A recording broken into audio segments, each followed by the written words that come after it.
This is Ryan Bell, and I will be your co-host. Hey, Ryan. Get it together, man. Okay, sorry. All joking aside, this is your co-host, Calvin Chan. So today, we're going to be talking about business, the economy, finances, and so on. Let's get this ball rolling. 1920s, an economic boom arose. The period from 1920 to 1928 is often called the Roaring Twenties due to its incredible noise, lively action, and also economic prosperity. Now, before the war started, the core goods were at an all-time high. World War I happened, and it had an incredible effect on business. Factory production had rose sharply. It needed to because it had to meet the world standards. America had been able to capture markets that they used to buy from Europe. Once the war was over, these countries continued to buy American goods, and in addition, taxes were reduced significantly. Yes, and you hit in all sixes. Cast it in blue flame. Then you'll cast a kitten after getting punched by a torpedo. But joking aside, the 1920s had many flaws like overproduction of goods and the massive debt on people who are buying on the margin. The beginning of one of the biggest economic crises. Well, it's next to the recession in 2008. However, in 1929, the stock market crash started the Great Depression. During the 1920s, the U.S. stock market underwent rapid expansion, reaching its peak in August 1929 after a period of wild speculation. Now, production had declined and unemployment had rose, causing stocks to develop into great excess of what their real value happened to be. Man, stocks and bonds really hold people down. Now, among the other causes of the eventual market collapse were low wages, the proliferation of debt, a struggling agricultural sector, and of course an excess of large bank loans that could not be liquidated.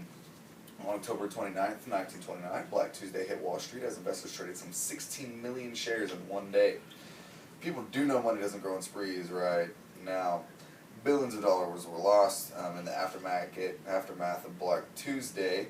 The world spiraled down into a Great Depression.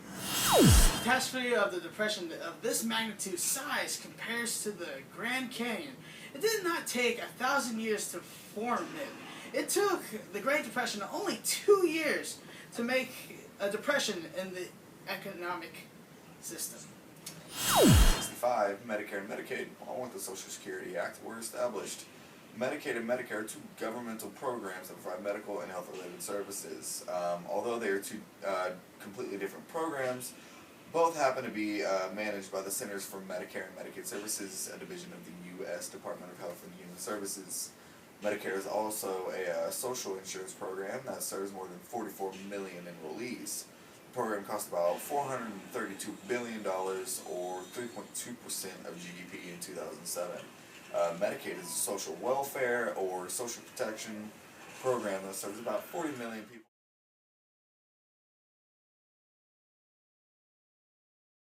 One cost about $330 billion, or 2.4% of GDP. Yay, McCain! High on a low note now, Obama. Specifically Obamacare. Well, it's worse than Romney Care. Hi. In 2012, Obamacare was signed by you-know-who, Obama. The goal of this was to allow Americans access to affordable and quality health insurance.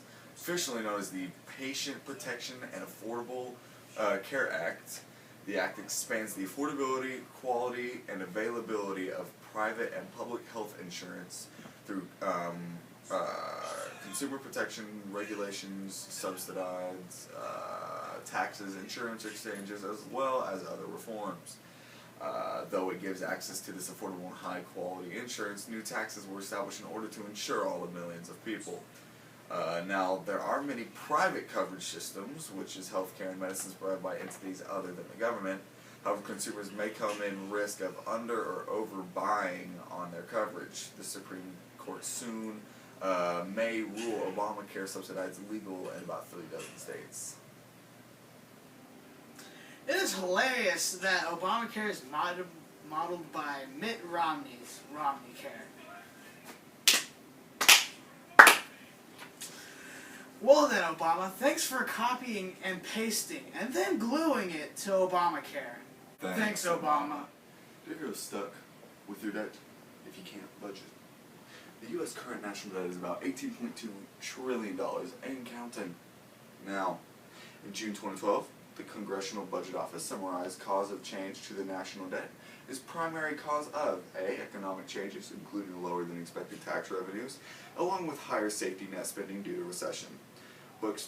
Bush tax cuts, primarily cuts, but also some smaller spending increases, wars in Afghanistan and Iraq, and increased non-defense discretionary spending, largest in the world for any single country.